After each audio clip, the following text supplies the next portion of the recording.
Assalamualaikum warahmatullahi wabarakatuh. Bismillahirrahmanirrahim. Alhamdulillahirabbil alamin. Ahmaduhu wa nasta'inuhu wa nasta'dinuhu wa na'udzu billahi min shururi anfusina wa sayyi'ati a'malina. May yahdihillahu fala mudilla lahu wa may yudlil fala hadiya lahu. Allahumma shalli wa sallim wa barik 'ala sayyidina Muhammadin wa 'ala alihi wa sahbihi wa wala.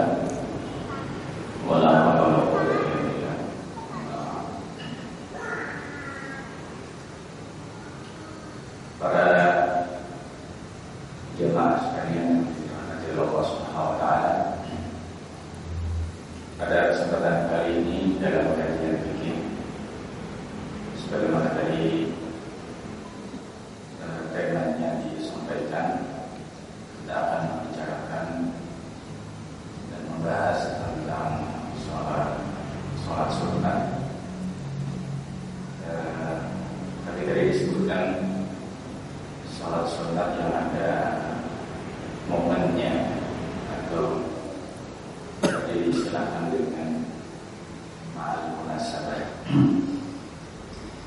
Di dalam fikih memang belum ada secara tertulis ma'al munasabah ini. Hanya mungkin bahasa fikihnya itu yang umum dipakai adalah sholat sunat dengan pembagian-pembagiannya. Jika memang yang kita ingin bicarakan adalah tentang sholat sunat yang ada momennya, sebenarnya semua sholat itu punya momennya sendiri-sendiri, dan semua sholat baik yang fardu maupun yang sunat itu memiliki kepentingan yang sama, yaitu sebagai suatu ibadah mengabdi kita kepada Allah Subhanahu wa taala. Lagi pula di dalam beribadah kepada Allah, sebenarnya pada hakikatnya kita tidak menunggu ada momen tertentu. Karena beribadah kepada Allah Subhanahu wa taala adalah sepanjang waktu dan sepanjang usia yang tersedia kepada kita. Wa jinna wal insa. Dan hal ini diangkat karena memang Rasulullah SAW yang memberikan pengarahan kepada kita bahwa ada saat-saat di mana kita memang mesti usianya kita mengerjakan sholat di saat-saat tersebut. Sholat sunat itu di dalam membagi supaya lebih mudah memahaminya, pembagiannya itu memang bisa berbeda-beda di antara kalangan fuqaha atau ulama fikih. Ada yang membagi dua, ada yang membagi tiga, dan ada membagi dengan pembagian yang lain, tapi pada intinya sama, hanya saja melihat dari berbagai aspek pengelompokannya ini sehingga berbeda, pembagiannya bisa dua, bisa tiga dan sebagainya. Secara umum yang lebih ringkas adalah ada dibagi dua. Yang pertama, ada sholat sunat yang waktunya tidak mengikat. Ya, ini disebut dengan sholat sunat mutlak. Ya, sholat sunat mutlak. Kemudian ada sholat sunat muqayyad, terikat. Jadi dari segi waktu terikat. Jadi secara besarnya seperti itu. Mungkin yang dibicarakan ini adalah bagian yang kedua yang tadi dikatakan judulnya adalah berkaitan dengan momen tertentu yang sifatnya mengikat.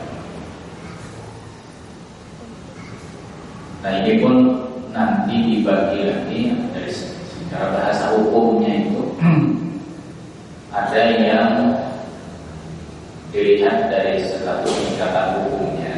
Itu ada sholat sunat yang mengikat itu yang muakkadah. Jadi sunatnya itu sunat ada yang ghairu mu'akkadah. Tentu saja yang mu'akkadah itu dari segi hukumnya lebih tinggi daripada ghairu mu'akkadah. Perbedaannya adalah kalau yang mu'akkadah itu selalu dikerjakan Rasulullah, sering dikerjakan Rasulullah, jarang beliau mengabaikan dan meninggalkannya. Kemudian yang kedua yang ghairu mu'akkadah itu dalam pelaksanaannya tidak sesering yang mu'akkadah. Jadi kadang-kadang beliau lakukan, kadang-kadang beliau sering juga tidak. Nah itu kalau dilihat dari bagian tingkatan hukumnya untuk jenis sholat yang muqayyad, yang terikat dari segi waktunya. Kemudian ada juga yang melihat pembagian dari aspek lain, yaitu pelaksanaannya secara berjamaah atau tidak berjamaah. Maksudnya adalah ada yang disunnatkan, bukan harusnya, untuk dilaksanakan berjamaah, ada yang disunnat, ada yang tidak disunnatkan untuk dilaksanakan secara berjamaah. Nah, mungkin nanti itu menimbulkan pertanyaan, yang tidak disunnatkan dilaksanakan, tidak disunnatkan berjamaah dalam pelaksanaannya, apakah boleh kemudian dilaksanakan secara berjamaah? Nah, ini nanti kembali ke istilah hukum yang dipakai dalam fikih. Jadi kalau kita mendengar tidak disunnatkan untuk dilaksanakan berjamaah, apakah itu maknanya tidak boleh dilaksanakan secara berjamaah? Bahasa ini kita bisa menangkapnya dengan pemahaman seperti kalau memang tidak sunnah itu kan tidak harus. Nah, kalau ternyata tidak pernah melaksanakan secara berjamaah, itu khilaful aula bisa pilihnya. Khilaful aula itu menyalahi dari tuntunan yang semestinya.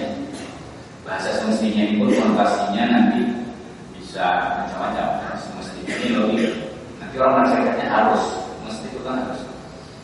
Padahal kita berbicara soal anjuran saja, sunnah berjamaah. Jadi khilaful aula itu artinya adalah menyalahi dari yang utamanya memang dikerjakan sendirian, yang berjamaah. Nah sekarang menyalahi yang utama, apakah itu artinya pemahamannya tidak boleh? Tidak, tetap boleh. Nah cuma peringkatnya dari segi keutamaan dia tidak diutamakan, itu saja. Nah ini nanti mungkin berkaitan dengan ada masyarakat kita yang melaksanakan sholat yang sebenarnya tidak ditemukan ada tuntunan dilaksanakan secara berjamaah, tapi kemudian dilaksanakan secara berjamaah di sholat sunat. Nah ini dengan Allah itu secara garis besarnya pengelompokannya. Kemudian nanti mungkin kita perlu tahu dari kelompok-kelompokan itu salah apa saja yang masuk dalam kelompok sholat sunat yang muqayyad ini, yang sifatnya mengikat waktunya, yang mana yang muakkad, mana yang tidak muakkad, yang mana yang berjamaah, yang mana yang tidak berjamaah. Baiklah, sebelum kita lanjutkan, supaya jangan terlupakan, juga disampaikan bahwa sholat sunat ini sangat penting untuk kita perhatikan. Di antaranya, sebagaimana yang disampaikan dalam satu hadis yang sahih, bahwa nanti kelak pada hari kiamat, pada saat kita dilakukan perhitungan amal ibadah kita, utama sholat kita, dan itu yang adalah skala prioritas sholat itu dulu diperhitungkan. Allah perintahkan kepada malaikatnya untuk melakukan pemeriksaan, ya, tapi bukan berarti Allah tidak tahu. Ya. Allah merintahkan melakukan pemeriksaan sholat pada malaikat. Apabila ternyata ditemukan dalam pemeriksaan itu ada kekurangan-kekurangan yang terjadi di dalam pelaksanaan sholat fardu kita, tapi siapa yang bisa menjadi sholat fardu kita itu tidak ada kekurangannya, ya. pasti ada kekurangannya. Kenapa dikatakan tasbih? Kita sebenarnya tidak bisa mengukur bagaimana sih ukuran hak Allah. Ini kalau kita sholat ini kita menunaikan hak Allah. Kewajiban kita tunaikan. Yang kita tunaikan itu namanya hak Allah. Seberapa besar hak Allah dan seperti apa hak Allah yang patut untuk kita sampaikan kepada Allah. Nah, berarti kita harus bisa memperoleh gambaran tentang Allah itu sendiri kan. Allah itu seperti apa? Seperti kalau kita memperoleh gambaran terhadap manusia yang ingin kita hadapi. Dia selevel apa? Gubernur, bupati, wali kota, camat, lurah, apa?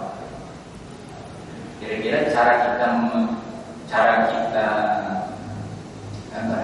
berhadapan dengan mereka itu pasti berbeda. Semakin kita mengerti kedudukan orang, semakin tinggi kedudukan orang itu, kita pasti akan semakin lebih berhati-hati dalam bersikap. Ya kan? Kita akan lebih menyesuaikan bagaimana sepantasnya kita harus berperilaku.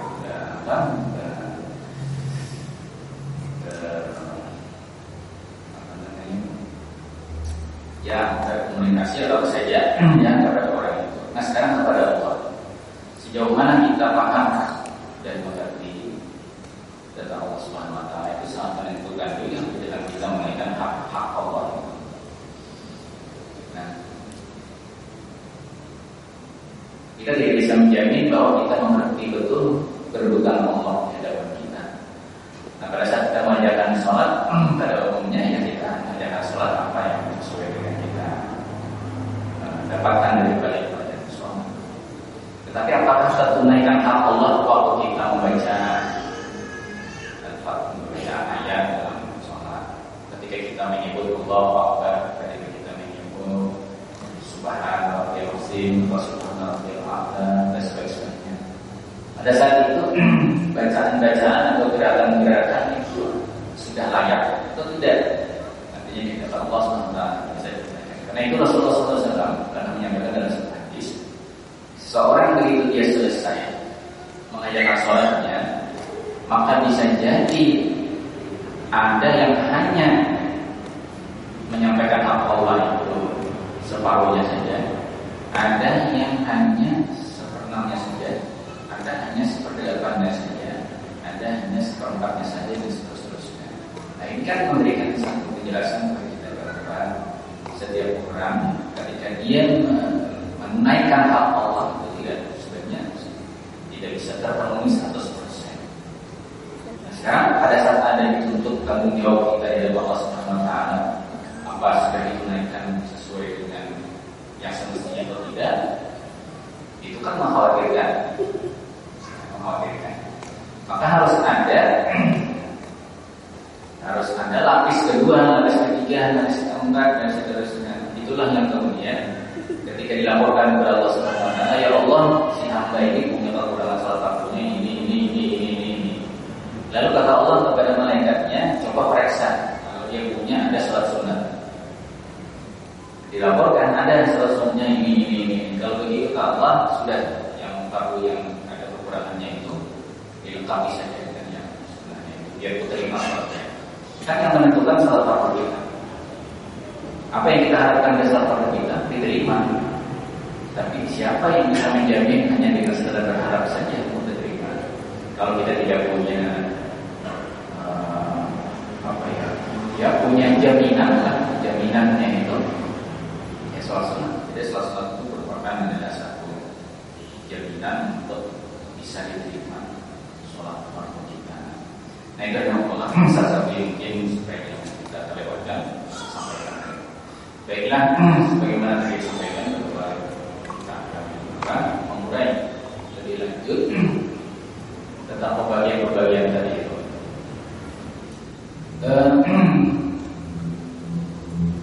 Ada juga kitab-kitab ini yang membagi ini kepada terutama kitab fikih Syafi'iyah, membagi kepada sholat sunat muakkad, ya, yang berkaitan dengan waktu. Ada sholat sunnah yang disebut dengan du sababin mutaqaddimin, memiliki sebab terdahulu. Ada lagi yang ketiga, du sababin mutaakhirin, memiliki sebab yang datang kemudian. Ada lagi yang menambahkan satu lagi, du sababin muqarinin, yang memiliki sebab bersamaan dengan pelaksanaan sholat. Lalu nanti ditambah dengan sholat sunat mutlak yang tidak mencari. Baik, tapi pada intinya pembagian itu sebenarnya sama dengan yang kedua. Hanya saja yang membedakan ini dengan pendapat-pendapat yang lainnya adalah bahwa di sini membuat satu kisi yang disebut dengan itu sebab, memiliki sebab. Jadi ada sholat yang dilatar belakangi oleh sebab. Jadi ini dipisahkan tersendiri karena ini dianggap ya waktunya tidak menetap. Berbeda hanya dengan sholat sunat yang memiliki waktu tertentu. Itu artinya di waktu lain tidak dikerjakan. Tapi ini ada sebab-sebab yang bisa saja terjadi kapan saja terjadi waktunya itu, dan itu ditutup. Sehingga ada secara tersendiri bisa namanya sholat sunat yang memiliki sebab. Yang memiliki sebab itu dibagi, ada yang membagi dua, ada yang tiga. Sebab mutaqaddim, sebabnya terdahulu dari sholatnya, kemudian ada sebab mutaakhir, sebabnya datang kemudian dari sholatnya dulu, kemudian sholatnya kemudian. Baik, alhamdulillah. Jadi maksud disampaikan ini supaya lebih kelihatan, lebih rinci lagi, mungkin seperti itu. Baik, di antara sholat yang ditentukan waktunya dan muakkad hukumnya, artinya peringkatnya ini tinggi. Kemudian tambah lagi dianjurkan untuk dilaksanakan berjamaah, disunatkan melaksanakan berjamaah. Ini peringkatnya dengan sebutan itu. Sehingga dikatakan ini adalah sholat sunat ya tusybihul fardhu. Ini mirip dengan fardhu. Kemiripannya ada pada ya pelaksanaan secara berjamaah, kemudian sangat ditekankan dalam pelaksanaannya, kemudian lagi besar dari segi keutamaannya. Yaitu yang pertama dan kedua adalah sholat Id. Idul Fitri maupun Idul Adha. Para fuqaha juga menganalisa antara dua sholat ini walaupun sama-sama sholat hari raya. Ya, menganalisa dari berbagai sudut kan. Sholat Idul Adha itu mereka sebutkan sebagai sholat yang lebih afdal daripada sholat Idul Fitri. Ini kedepannya ada sholat Idul Adha. Kenapa? Alasannya karena itu disebutkan dari Al-Quran. Baik, fasal ini rabbika wanhar. Sholat di situ menurut mufassirin adalah sholat Idul Adha. Wanhar lakukan apa yang melihat. Maksudnya fasal li rabbika inna a'tainaka al-kautsar. Fasal li rabbika wanhar inna syani'aka wal-abtar. Karena itu jelas tegas sebutan perintahnya, maka itu lebih afdal. Dan beberapa keterangan lain.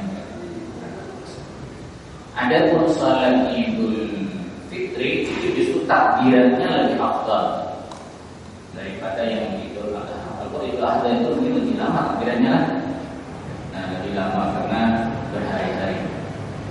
Kenapa lebih afdal? Karena Allah berfirman, "Wa litukmilul 'iddata wa litukabbirullaha 'ala ma hadakum."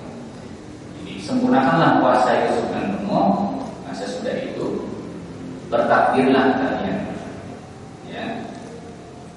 Bertakbirlah untuk mensyukuri nikmat Allah yang telah memberikan hidayah, ya, petunjuk kepada kalian untuk beribadah kepada hari puasa yang juga puasa itu adalah kemuliaan besar dari kalian. Untuk meningkat dari kebermanfaatan Anda dan masyarakat. Pelaksanaannya kita tahu semua. Ini kalau dibikin satu-satu akan makan waktu terlalu lama. Kalau sholat sunat ini kan banyak sekali. Jadi mungkin secara kesana saja. Jadi itu dua, Idul Fitri, Idul Adha. Nah mungkin sedikit yang perlu disimpulkan mengenai pelaksanaan sholat itu kan ada takbirnya ya, yang membedakan sholat sunat yang lain. 2 rakaat sama seperti sholat yang lain, cuma hanya ada beda disunatkan. Nah jadi disunatkan ini harus pemahamannya diperbaiki betul supaya jangan nanti dianggap harus seperti itu. Ya, sebab ini memang ada kasusnya, ya, imamnya kelupaan takbir Allahu Akbar, nanti baca subhanallah Allahu Akbar, takbir yang berapa? 7 kali ya, yang rakaat pertama mengawali, kemudian di rakaat kedua 5 kali takbirnya. Nah, itu karena sebagian orang mengira saja, menduga-duga itu harus seperti itu pelaksanaan sholat Idul Fitri dan Adha. Lalu pernah terjadi kasus seperti ini, imamnya itu lupa, ya, dia mungkin ya sekali setahun itu, atau mungkin imamnya yang enggak grogi juga, mungkin bisa juga. Nah, fokusnya kepada bacaan ayat sehingga lupa ini takbirnya. Begitu di tengah-tengah baca ayat, baca apa? Fatihah ya. Oh itu di belakang ribut. Subhanallah. Sebenarnya itu tidak boleh diributkan. Dan imam ini juga karena ya untuk mengingat hukum itu kadang-kadang secara spontanitas itu susah.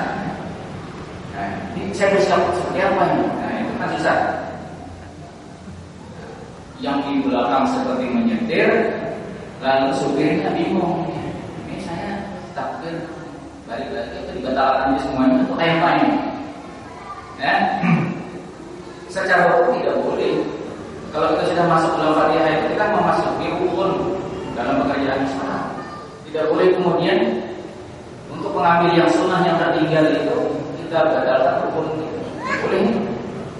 Mau anak batal sama siapa yang boleh. Nah itu lalu menimbulkan kekacauan. Ada itu kasusnya ini kita dengar karena kasusnya. Jadi begitu si imam ini memang tidak pakai takbir, selesai orang sholat lagi itu kan 2 kalinya. Nah ini sebenarnya terjadi akibat pemahaman misalnya, pemahaman itu yang dikhawatirkan. Jadi yang sunnah dianggap apa? Dianggap fardu. Nah, lebih membayangkan lagi yang fardu dianggap sunnah. Itu yang perlu. Jadi salah takbir itu kan sunnah. Kemudian berjamaahnya sunnah. Dan ini ketik bahasa sunnah itu tidak menunjukkan pada wajib. Artinya begini, gimana kalau saya ternyata tidak sempat? Nah kan, boleh nggak sendirian berjamaah? Boleh. Boleh. Kenapa? Karena berjamaahnya sunnah. Nah, lain kalau Jumat. Nah, itu kan fardu sebutannya. Gimana kalau tidak sempat? Sholat zuhur, bukan belum sholat Jumat sendirian buat.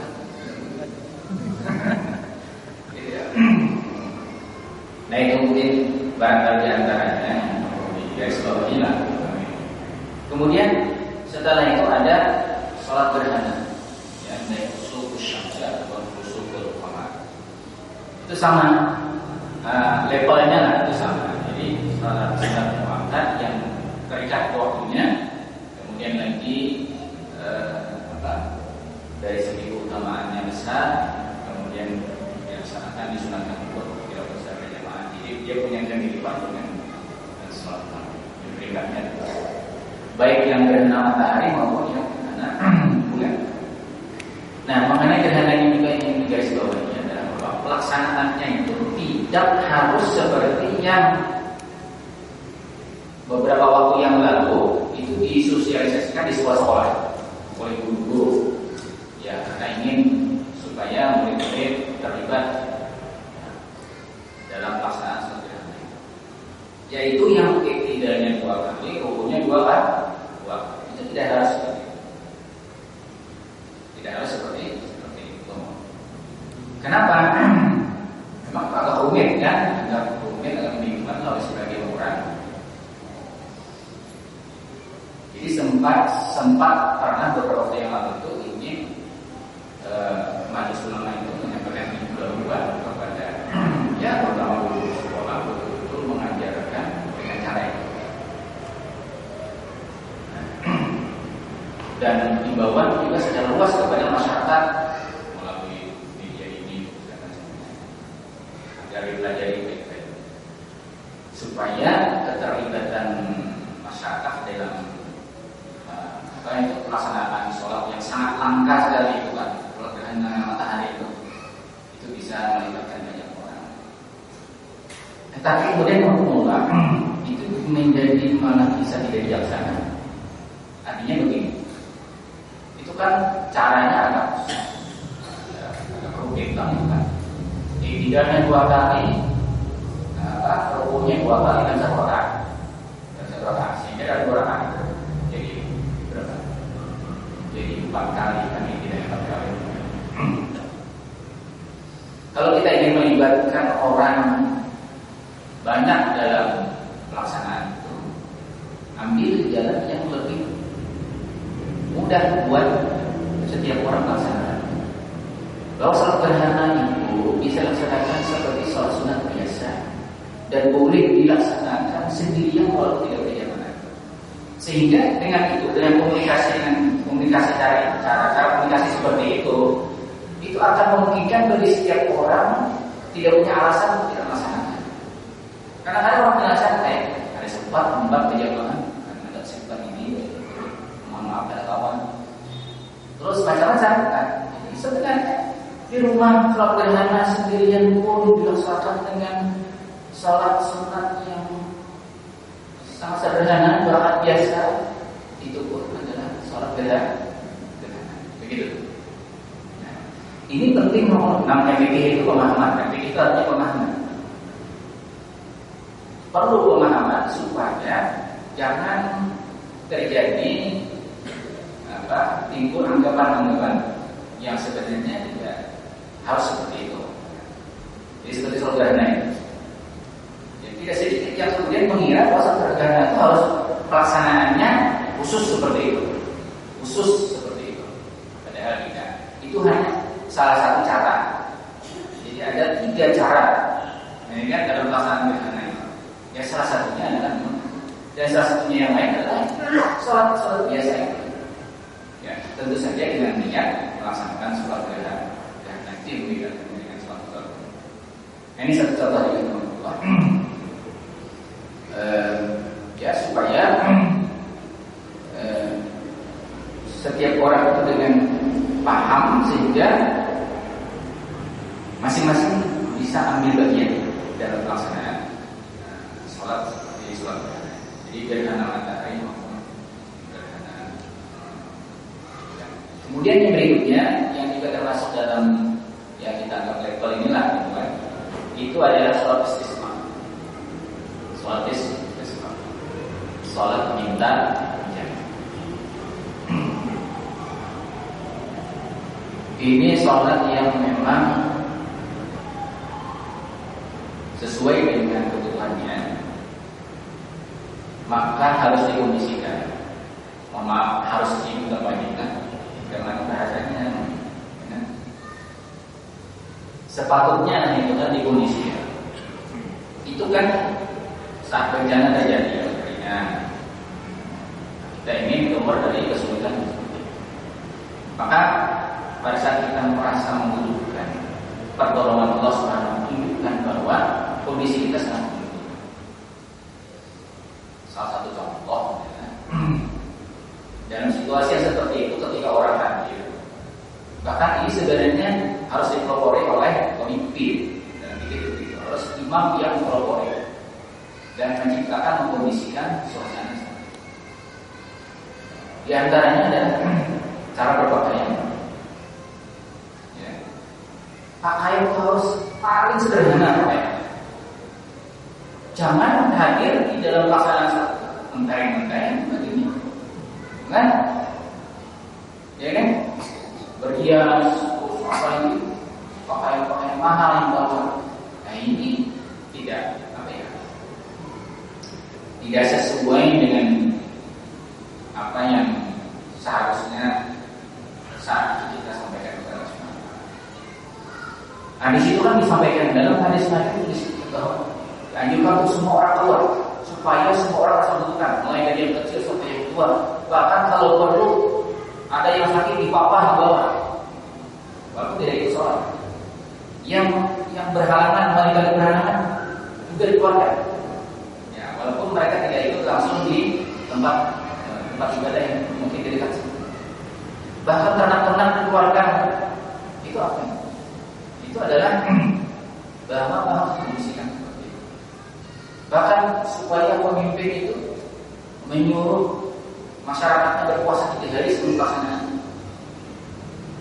Dan ini jenis puasa sunnah, tapi bilanya imam yang merintahkan itu jadi wajib puasa. Nah, ini seperti puasa nazar. Jenisnya yang apa?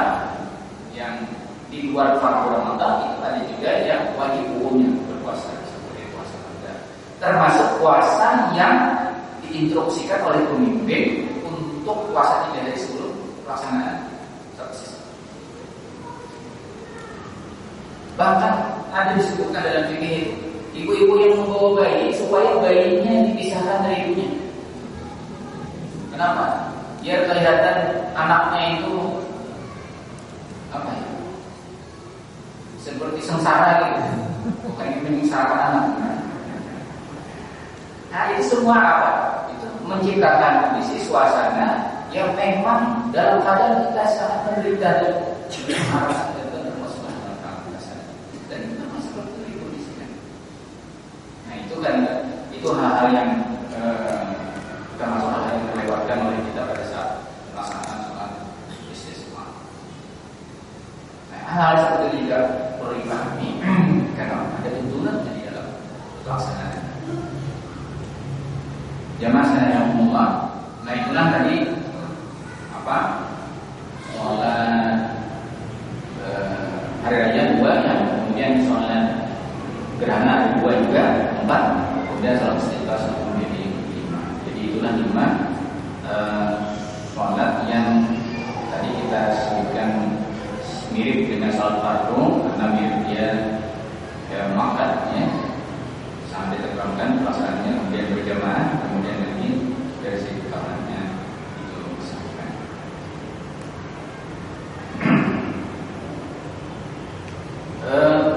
Sholat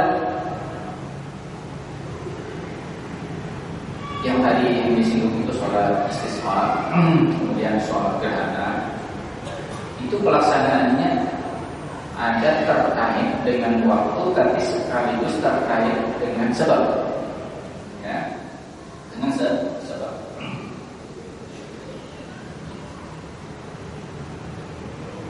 Kita melaksanakan sholat minta hujan, istisqa. Penyebabnya apa?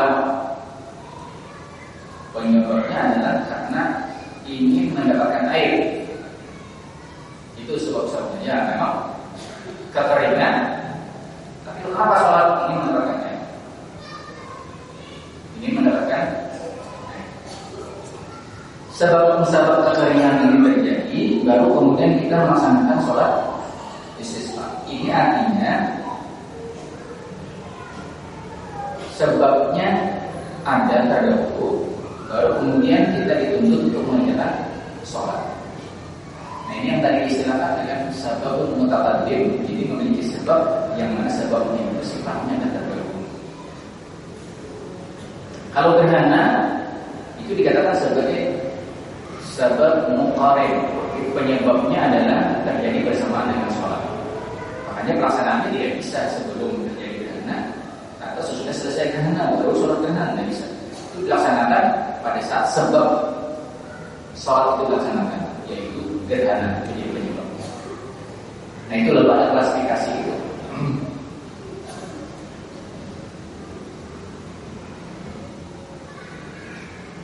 Baik, kita kemudian berpindah kepada sholat sunat yang lain. Sholat sunat yang lain itu yang tadi kita sebut sebagai sholat yang mengikat. Ada yang mengikat dengan yang fardu, ada yang tidak terikat dengan yang fardu. Nah ini juga pembagian dari segi yang lainnya. Yang mengikat terhadap yang fardu kita sebut dengan sholat rawatib. Karena dia mengikuti selalu kepada kefarduan yang kita laksanakan. Dan ini pun juga ada dua tingkatan. Ada sholat sunat rawatib yang muakkadah, ada yang enggak muakkadah.